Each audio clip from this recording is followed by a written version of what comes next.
నమస్తే welcome to our channel నేను మిషాల్ని మాజీ ముఖ్యమంత్రి జగన్మోహన్ రెడ్డి గారు 3 రోజుల పర్యటన చేయబోతున్నారు అయితే ముఖ్యంగా పులివెందుల్లో ఈ పర్యటన కొనసాగిస్తున్నారు అసలు నిజంగా జగన్మోహన్ రెడ్డి ఇక పార్టీని బలోపేతం చేసుకోవడానికి ముందుకు అడుగులేస్తున్నారని మనకు వస్తున్న సమాచారం ఇక ఏం జరగబోతుంది ఇలాంటి అంశాలను చర్చించే ముందు స్టూడియోలో ఉన్నారు పొలిటికల్ అనలిస్ట్ నూకరాజు నాయుడు గారు ఉన్నారు వారిని అడిగి విషయాలను తెలుసుకునే ప్రయత్నం చేద్దాం నమస్కారం సార్ నమస్కారం అండి సార్ జగన్మోహన్ రెడ్డి ఇప్పుడు పార్టీని బలోపేతం చేసుకోవడానికి 25, 26, 27 ఈ 3 తేదీల్లో పులివెందుల పర్యటన చేయబోతున్నారు వాళ్ళ శ్రేణులతో భేటీ కానున్నారు ఇప్పుడు జిల్లాలుగా వారీగా వాళ్ళు పర్యటించనున్నారు మొత్తానికి ఇప్పుడు పార్టీ బలోపేతం చేసుకోవడానికి కారణం ఏంటి సార్ ఇప్పుడు ముందు అడుగులు వేస్తున్నారు అంటే ఆయనకి అర్ధాంతరంగా వచ్చినటువంటి సీఎం పదవిని హతపాతాళానికి తొక్కేసిన రాష్ట్రాన్ని ఇప్పుడు గుర్తొచ్చింది ఏంటంటే పరిపాలన ఇది కాదు పరిపాలన సంక్షేమం ఒకటే కాదు అభివృద్ధి కూడా చేసుకోవాలి అని ఇప్పుడు తెలిసినట్టుంది నాకు తెలిసి ఎందుకంటే ఆయన చేసినటువంటి తెలివి తక్కువ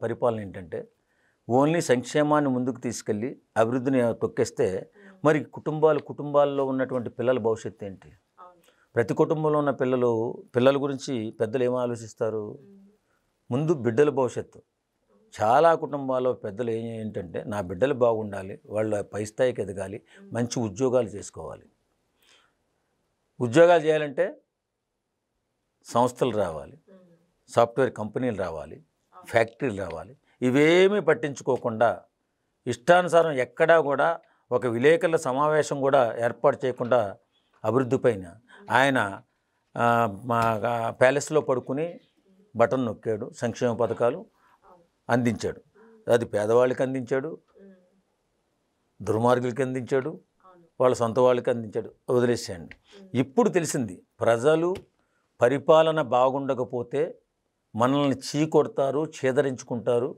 అని ఇప్పుడు ఎవరో సలహా చెప్పినట్టున్నాడు అందుకే ముందు ఇప్పుడు 3 నియోజకవర్గాల పర్యటన పెట్టుకున్నట్టున్నాడు 3 జిల్లాల పర్యటన పెట్టుకున్నట్టున్నాడు ఖచ్చితంగా ఆయన మాత్రం కొంచెం ఎలక్ట్ అయ్యాడు ఇప్పుడు పరిపాలన మార్చుకోవాలని చెప్పి ఒక ఆలోచనలోకి వచ్చాడు ఇప్పుడు బలోపేతం చేసుకోవాల్సిన పరిస్థితి ఉంది అందరూ కూడా వైఎస్ఆర్సీపీ 40% ఓటింగ్ మొన్నటిదాకా ఉంది ఇప్పుడు 10% కూడా ఉండదు నాకు తెలిసి ఏంటంటే ఇప్పుడు జగన్మోహన్ రెడ్డి ఇప్పుడు వాళ్ళ శ్రేణుల కార్యకర్తలనే జిల్లాల వారి నియోజకవర్గాల్లో పంపిస్తాడు లేక జగన్మోహన్ రెడ్డి కూడా వచ్చే అవకాశం ఉంది ప్రజల్లో కంటే రావాలి కదా రాకపోతే ఒప్పుకోరు ప్రజలు వచ్చి నేనేం చేస్తాను నేను ఎలా చేస్తాను నెక్స్ట్ అభివృద్ధి ఎలా చేస్తాను అనేది చెప్తేనే ప్రజలు నమ్ముతారు లేకపోతే అంత హై స్థాయి 151 సీట్ల నుంచి 11 సీట్లు పడిపోయాడంటే అతను చేసిన తప్పిదం ఆయనకు అర్థమైపోయి ఉంటుంది కదమ్మా ఈవేళ పొరపాటున అసలు ఆయన చేసిన పెద్ద తప్పులు ఏంటి చాలా తప్పులు ఉన్నాయి ఇంకా చేస్తూనే ఉన్నాడు అతను ఇంకా అసెంబ్లీకి రాకపోవడం అసెంబ్లీకి వస్తే నష్టం ఏంటంటున్నాను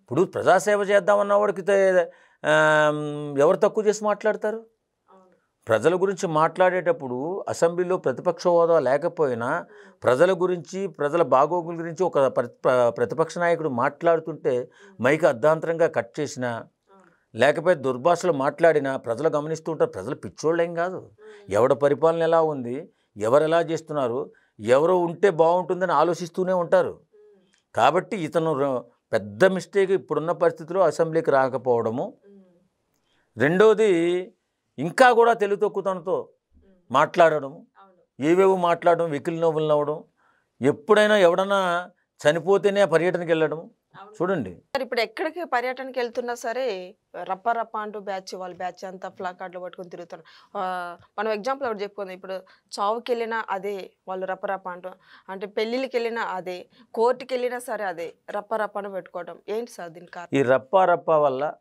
11ని 5కు తీసుకొచ్చే బాధ్యత ఈ రప్ప తీసుకుందని నేను అనుకుంటున్నాను నిజం అది ఎందుకంటే ఎవడైనా అభివృద్ధి చేస్తాను బిడ్డల భవిష్యత్తు బాగు చేస్తానంటే అవకాశం కల్పిస్తాడు కానీ పుట్టిన బిడ్డలు నరికేస్తాను రప్ప కోసేస్తానంటే ఎవడే అవకాశం కల్పిస్తాడండి వాస్తవం కాదు అది ఎవరో పెద్ద బాధ్యత తీసుకున్నారు నాకు తెలిసి ఎందుకంటే జగన్మోహన్ రెడ్డి ఆల్రెడీ పతనమైపోయాడు ఇంకా ఇతను రాకూడదు ఇతను లెగకూడదు ఈడొత్తే రాష్ట్రం నాశనం అయిపోద్ది బిడ్డల భవిష్యత్తు నాశనం అయిపోద్ది ఆలోచించి ఆ పార్టీ వాళ్ళే ఈడు ఉంటే మాత్రం రాష్ట్రం అదో గతికి పాలైపోద్దని ఉద్దేశంతోనే ప్రతి ఎక్కడికి వెళ్ళినా సరే రప్ప పెడుతున్నారు ఎందుకంటే రప్ప పెట్టడం అంటే బిడ్డల భవిష్యత్తుని బిడ్డల పీకలను కోసేస్తానని అర్థమే కదా అంతే కదా కాబట్టి ఇతను రాజకీయాలకు పనికిరాడని చెప్పి ఆ పార్టీ వాళ్ళు అనుకుని ఇతను రాకూడదు కూటమి ప్రభుత్వమే పనిచేయాలని ఆలోచనతో చేస్తున్నటువంటి ఒక పనేమో అనిపిస్తుందో తప్ప నాకు జగన్మోహన్ రెడ్డి పార్టీని బలోపేతం చేసుకోవడానికి ముందుకెళ్తున్నాడని మాత్రం ఎవరు అనుకో అసలు అనిపించట్లేదు. ఇప్పుడు ఈ 3 జిల్లాలు తిరిగినా రప్పారప్ప మాత్రం దాన్ని నాశనం చేసేసి ఈ 11 సీట్లని 5 సీట్లు లేకపోతే ఆయన ఒక్కడు గెలవడానికో నిజంగా చేసేలా ఉన్నారు తప్ప లేకపోతే ఎవరైనా అలా చెప్తారండి? ఏ రాజకీయ నాయకుడైనా కానీ ముందు మరి ఇప్పుడు ఉంది, ఇప్పుడు వీళ్ళకి అధికారం ఉంది, మరి వీళ్ళ రప్పారప్ప కోసిస్తే ఏంటి? రప్పారప్ప కోసిస్తే అడవి కాదు, అడవిలో వేటకెళ్ళి జంతువులు చంపడం కాదు, ఇది సమాజం, ఇది తోలు తీసేస్తారు, రాజకీయంగా తొక్కి పాత్ర వేసేస్తారు, ఇష్టానుసారంగా మాట్లాడకూడదు. మన జనాల్లోకి వచ్చినప్పుడు బిడ్డల భవిష్యత్తు ఏం చేస్తాను, రైతుల భవిష్యత్తు ఏం చేద్దాం అనుకుంటున్నారు, ఇవన్నీ చెప్పుకుంటూ ఇప్పుడు ప్రభుత్వం చేస్తున్నటువంటి కార్యక్రమాలు మంచివా చెడ్డవా, వాటి వల్ల మన రాష్ట్రానికి మంచి జరుగుతుందా లేదా ఈ ఆలోచించాలి. కానీ రప్పారప్ప పోయే కాలం ఏంటి నాకు అర్థం కాదు. సార్, ఇప్పుడు కూటమి ప్రభుత్వం రైతులకు ఇబ్బంది లేకుండా ముందుకు అడిగేస్తుంటే ఇప్పుడు జగన్మోహన్ రెడ్డి తీవ్రంగా అమరావతి రైతులు నష్టపోతున్నారు, వాళ్ళు రోడ్డు మీదకి వస్తున్నారు, వాళ్ళు కన్నీరు కారుస్తున్నారు అని జగన్మోహన్ రెడ్డి వ్యాఖ్యలు నివేదిక చూడండి సార్. వాళ్ళు 5 సంవత్సరాలు కన్నీరు గార్చినప్పుడు నువ్వేం చేసావంట?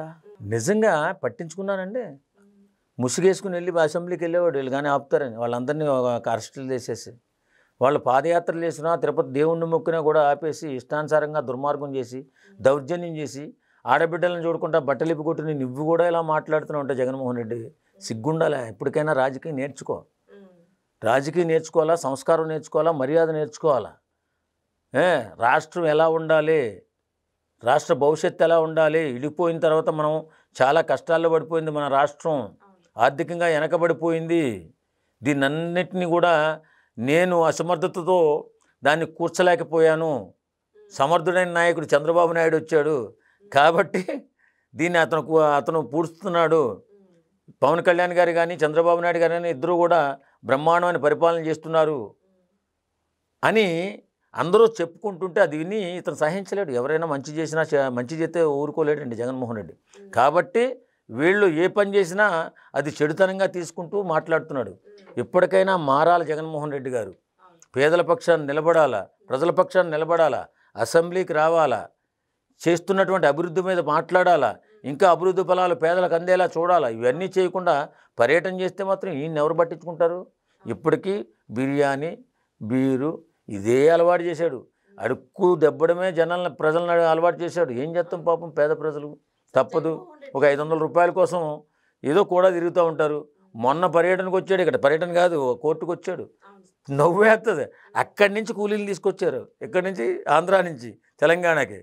సిగ్గు ఉండాలి. మనం ఏదైనా పర్యటన చేస్తే చేసుకో, తప్పే ఉంది, బలోపేతం చెయ్యి. ఎందుకంటే నీ తప్పు నువ్వు తెలుసుకున్నట్టే కదా. ఇప్పుడు పార్టీని ఇప్పుడు కింద నుంచి బలోపేతం చేస్తున్నానంటే ఏంటి?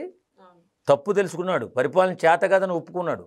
కాబట్టి ఆయన పర్యటన చేయడంలో తప్పులేదు. సార్, మొత్తానికి లాస్ట్ అండ్ ఫైనల్ ఒక క్వశ్చన్. జగన్మోహన్ రెడ్డి ఈ 3 రోజుల్లో అరటి పంట రైతులను పరామర్శించడానికి వెళ్తున్నారు. నిజంగా రైతులకి ఇలాంటి ఇబ్బంది జరుగుతుంది కూటమి ప్రభుత్వం అంటే ఏం చెప్తారు సార్? కూటమి ప్రభుత్వంలో రైతులకు ఇబ్బంది జరగదండి. అసలు రైతులని అద్భుతంగా ఆదుకున్నది చాలా తెలుగుదేశం ప్రభుత్వం. ఈవేళ కూటమి ప్రభుత్వం అయింది. అది ఫస్ట్ నుంచి కూడా ఎన్టీ రామారావు గారు ఉన్నప్పటి నుంచి కూడా రైతుల మీదే ఫోకస్ పెట్టారు. ఎందుకంటే రైతు అన్యాయం అయిపోతే మన భవిష్యత్తు ఉండదు, రైతు బాగుండాలి, రైతు ఆనందంగా ఉండాలని ఎన్టీ రామారావు గారి ఆలోచన చంద్రబాబు నాయుడు గారు తీసుకుని ఈవేళ పవన్ కళ్యాణ్ గారు కూడా ఆదర్శవంతుడు కాబట్టి ఆయనతో పాటు కలిసి ఈవేళ రైతులను ఆదుకునే పూర్తి బాధ్యత, అన్ని అట్టడుగు వర్గాలను ఆదుకునే బాధ్యత వీళ్ళు తీసుకున్నారు. బ్రహ్మాండంగా చేస్తున్నారు. ఏం చేయాలో అర్థం కావట్లేదు అతనికి.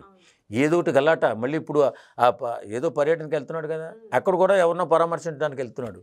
జాగ్రత్త సుమా, ఎందుకంటే జాగ్రత్తగా ఉండండి. అక్కడ ఏదో అరాచకం మళ్ళీ రప్ప అంటే ఏదో తేడా వస్తుంది. కాబట్టి జనాలు చాలా అలర్ట్గా ఉండాలా, జాగ్రత్తగా ఉండాలా. ఆ మనిషి ఇప్పటికైనా మారేనని అంటున్నాడు కానీ మారినట్టు ఏం కనపట్లేదు. కాబట్టి జాగ్రత్తగా ఉండాలని కోరుకుంటున్నాం. Thank you. Thank you.